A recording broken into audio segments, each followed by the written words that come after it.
जय श्री कृष्ण।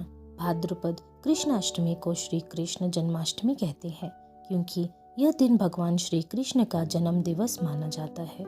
इसी तिथि की घनघोर अंधेरी आधी रात को रोहिणी नक्षत्र में मथुरा के कारागार में वसुदेव की पत्नी देवकी के गर्भ से भगवान श्री कृष्ण ने जन्म लिया था। कंस अपनी चचेरी बहन देवकी से बहुत स्नेह रखता था, लेकिन एक दिन वह देवकी के साथ रथ पर कहीं जा रहा था।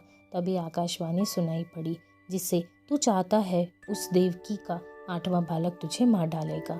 इस भयंकर आकाशवाणी को सुनकर कंस भयभीत हो गया और उसने अपनी बहन को मारने के लिए तलवार निकाली।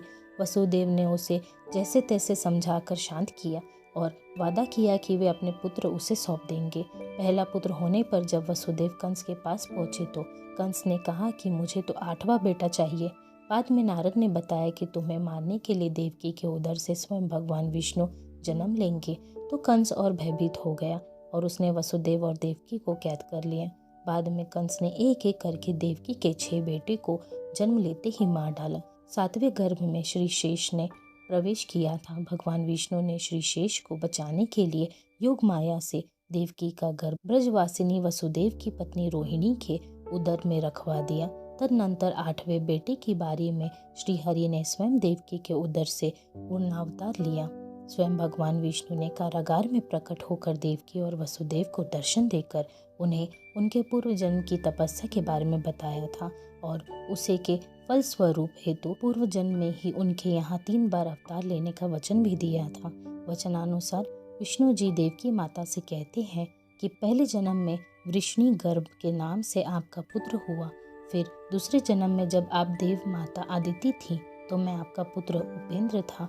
मैं ही वामन बना और राजा बलि का उद्धार किया। अब इस तीसरे जन्म में मैं आपका पुत्र रूप में प्रकट होकर अपना वचन पूरा कर रहा हूँ। श्री कृष्ण जन्म के समय भयंकर बारिश हो रही थी और यमुना नदी में तूफान था। कहते हैं कि ऐसी बारिश इससे पहले कभी नहीं हुई थी। भयानक रात्रि के पहर में बाढ़ जैसे हालात थे। श्री कृष्ण जन्म के समय श्री हरि विष्णु की आज्ञा से माता योग माया प्रकट होकर देवकी और वसुदेव को उनके द्वारा श्री कृष्ण के दर्शन और पूर्व जन्म की यादों को मिटा देती हैं। योग माया के प्रभाव से ही उस वक्त शेषनाग बलराम के रूप में रोहिणी के गर्भ में चले जाते हैं। बलराम के जन्म के बाद श्री कृष्ण का जन्म होता है। यह पता चलते ही कंस बालक का वध करने के लिए निकल जाता है। यह देख योग माया अपनी माया से वासुदेव को जगाती है। वसुदेव जग जाते हैं तो वह कहती है कि कंस आने के पहले तुम इस बालक को लेकर गोकुल चले जाओ। वसुदेव बालक को प्रणाम करते हैं और फिर योग माया से कहते हैं कि परंतु देवी माता, मैं कैसे जाऊंगा? मेरे हाथ में तो बेड़ियां पड़ी हैं और चारों ओर कंस के पहरेदार भी खड़े हैं। तब देवी माता कहती हैं कि तुम स्वतंत्र हो जाओगे। गोकुल जाकर तुम यशोदा के यहाँ इस बालक को रख जाओ और वहाँ से अभी अभी जन्मी बालिका को उठाकर यहाँ लेकर आ जाओ। योग माया के प्रभाव से पहरेदारों को नींद आ जाती है। वसुदेव जी की बेड़ियां खुल जाती हैं और फिर वे बालक को उठाकर कारागार से बाहर निकल जाते हैं। बाहर आंधी और बारिश हो रही होती है। चलते चलते वे यमुना नदी के पास पहुंच जाते हैं। तट पर उन्हें एक सुपड़ा पड़ा नजर आता है, जिसमें बालक रूप श्री कृष्ण को रखकर पैदल ही नदी पार करने लगते हैं। तेज बारिश और नदी की धार के बीच वे गले गले तक नदी में डूब जाते हैं। तभी शेषनाग बाल कृष्ण के सहयोग के लिए प्रकट हो जाते हैं। माता यमुना भी प्रकट होकर बाल कृष्ण के चरण छूकर नीचे उतर जाती हैं और उनके लिए यमुना पार करने का मार्ग बना देती हैं। वसुदेव जी रात्रि के अंधकार में बाल कृष्ण को लेकर यशोदा मैया के कक्ष में पहुंच जाते हैं। द्वार अपने आप ही खुल जाते हैं। गहरी नींद में सोई हुई मैया यशोदा के पास वह बाल कृष्ण को सुलाकर वहां सोई हुई बालिका को ले आते हैं। पुनः कारागार में आकर वे बालिका को गहरी नींद में सोई देवकी के पास सुला देते हैं। तब योग माया प्रकट होकर उनकी बेड़ियां फिर से जस की तस कर देती हैं और कहती हैं कि हमारी माया से तुम्हें ये सब याद नहीं रहेगा। फिर वसुदेव जी भी सो जाते हैं।